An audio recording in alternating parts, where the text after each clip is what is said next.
یکم ربیع الاول، اور بات کریں گے صرف 5 منٹ کے مدرسے میں فہم قرآن پر۔ برکتوں والا مہینہ ماہ ربیع الاول بہت ہی سعادت والا مہینہ۔ اس مہینے میں نبی صلی اللہ علیہ وآلہ وسلم کی پیدائش مبارک ہوئی، اور یہی وہ مہینہ تھا جب نبی صلی اللہ علیہ وآلہ وسلم نے اس دنیا سے پردہ فرمایا۔ کچھ یادیں مسجد نبوی کی آپ کے ساتھ شیئر کی ہیں، اس دعا کے ساتھ کہ اللہ تعالی ہمیں بار بار کی قبولیت والی حاضری چاکری عطا فرمائے، روضہ رسول کی حاضری عطا فرمائے، مطاف کی طواف عطا فرمائے، بار بار حرمین شریفین کی قبولیت والی عبادات عطا فرمائے، آمین ثم آمین۔ قرآن کے فہم کی اگر بات کریں تو سورہ آل عمران میں آیت نمبر 31 میں یہ بات بتلا دی گئی کہ جو شخص اللہ تعالیٰ سے محبت کرنا چاہتا ہے وہ نبی صلی اللہ علیہ وآلہ وسلم کی بھی اس کو پیروی کرنا ہوگی اور بات ماننا ہوگی۔ اگر وہ یہ دونوں کام کرے گا تو وہ دونوں انعامات اسے حاصل ہوں گے، نمبر 1 اللہ کی محبت اور پسندیدگی، اور نمبر 2 گناہوں سے معافی۔ تو اللہ تعالیٰ کا پسندیدہ اور محبوب بننا اور گناہوں کو معاف کرانے کے لیے ہمیں کیا کرنا ہے؟ ہمیں صرف اور صرف اپنے نبی صلی اللہ علیہ وآلہ وسلم کے طریقے کے مطابق زندگی گزارنی ہے کہ راج اللہ کا اور رواج رسول اللہ کا ہی چلے گا۔ حب رسول کی اہمیت اللہ نے یہاں ہمیں بتا دی، اور حدیث مبارکہ میں ہے کہ نبی صلی اللہ علیہ وآلہ وسلم نے ارشاد فرمایا، تم میں سے کوئی شخص اس وقت تک کامل مومن نہیں ہو سکتا جب تک کہ اسے اس کے والدین، اس کی اولاد، باقی تمام لوگوں کے مقابلے میں سب سے زیادہ محبوب نہ ہو جاؤں۔ تو نبی صلی اللہ علیہ وآلہ وسلم سے عشق و محبت ہر مسلمان کا ایمان کا حصہ ہے، بلکہ کہنا یہ چاہیے کہ عین ایمان ہے، اور یہ بات طے شدہ ہے کہ جو شخص جس سے محبت کرتا ہے تو اس کو اس کی عادات کو، اس کی چیزوں کو، اس کے انداز کو، اس کی اتباع کو اپنے اوپر لازم کر لیتا ہے۔ محبوب کی اتباع اور اطاعت کے بغیر وہ اپنی محبت کے دعوے میں سچا نہیں ہو سکتا۔ لہٰذا ہمیں چاہیے کہ ہر کام نبی صلی اللہ علیہ وآلہ وسلم کے طریقوں کو سامنے رکھ کر کریں،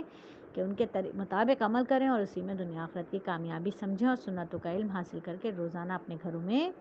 سنتوں کو رائج کریں، کہ نبی صلی اللہ علیہ وآلہ وسلم کا طریقہ دنیا اور آخرت کی کامیابی کا طریقہ، اور غیروں کا طریقہ دنیا اور آخرت کی ناکامی کا طریقہ ہے۔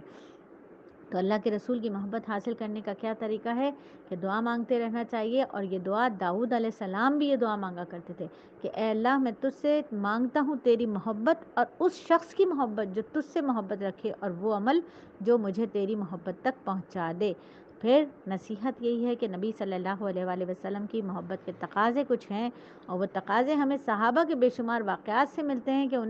کیونکہ وہ ہستیاں تھیں جنہیں سب سے زیادہ محبت نبی پاک صلی اللہ علیہ وآلہ وسلم سے تھی۔ ایک واقعے سے اندازہ لگا لیں کہ ایک مرتبہ حضرت انس رضی اللہ تعالیٰ عنہ نے دیکھا کہ نبی صلی اللہ علیہ وآلہ وسلم کھانا تناول فرما رہے ہیں، سالن اور گوشت لوکی کے ٹکڑے ہیں،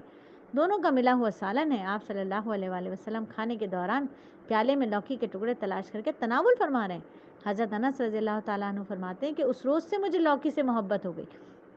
اور یقین کیجئے کہ ہمارے ہاں ایک ماسی ہوا کرتی تھی، اما خدیجہ ہم ان کو کہتے تھے،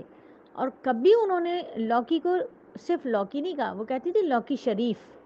کدو شریف، یعنی اتنے ادب سے وہ لوکی کھایا کرتی تھی جس کی کوئی انتہا نہیں۔ ان کو میں دیکھتی تو مجھے بڑی حیرت ہوتی کہ وہ ایک جاہل عورت کس طرح سے ایک لوکی کی محبت میں مبتلا تھی۔ وہ کہتی ہے میرے نبی کی پسندیدہ ترین سبزی ہے، تو باجی آج آپ نے لوکی شریف بنایا تو میں بھی ضرور کھاؤں گی۔ اور آج ہمارے یہاں بڑے نخرے ہمارے اپنے بچے کر رہے ہوتے ہیں، ہم خود ہمارے گھروں کے اندر لوکی کھانے کا رواج ہی نہیں ہے۔ تو میری بہنوں، لوکی مطلب یہاں باور کرانا یہ نہیں ہے کہ لوکی کھانا ہے یا نہیں کھانا ہے، بات یہ ہے کہ محبت جس سے ہوتی ہے نا، اس کی گلی کا تو کتا بھی پیارا ہوتا ہے۔ تو یہ تو میرے نبی کی چیزیں ہیں، میرے نبی کی چیزوں سے کیسے آپ لوگوں کو مجھے انسیت نہ ہو؟ تو جنہیں نبی کی محبت ہی حاصل نہیں ہے، ان کی نبی کی چیزوں سے انسیت ہی نہیں ہے، وہ کیا دعوے کریں گے کہ نبی سے محبت کرتے ہیں؟ پھر اس واقعے میں صحابی نے لوکی کھانا ہی نہ صرف شروع کی بلکہ لوکی سے انہیں محبت ہو گئی۔ ہر ایک کا ذوق ہے، ہر ایک کی اپنی پسند ہے،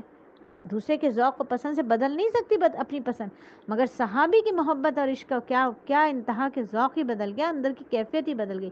تو جس کے دل میں جس سے محبت ہوگی اس کے طور طریق کو اپنانا آسان ہوگا۔ اگر ہمیں نبی صلی اللہ علیہ وآلہ وسلم سے واقعی محبت ہے تو ہمیں نبی کے طریقے اپنانا مشکل نہیں ہے۔ محبت میں تو پھر انسان کیا ہوتا ہے، اس کے جیسا بن جاتا ہے، اس کے جیسا اسٹائل، اس کے جیسا انداز اپنا لیتا ہے۔ مکمل پیروی کرنا ہے نبی صلی اللہ علیہ وآلہ وسلم کی، کہ اللہ تعالیٰ کے بعد اگر کوئی ہمارا سب سے بڑا محسن ہے تو وہ میرے نبی صلی اللہ علیہ وآلہ وسلم ہے۔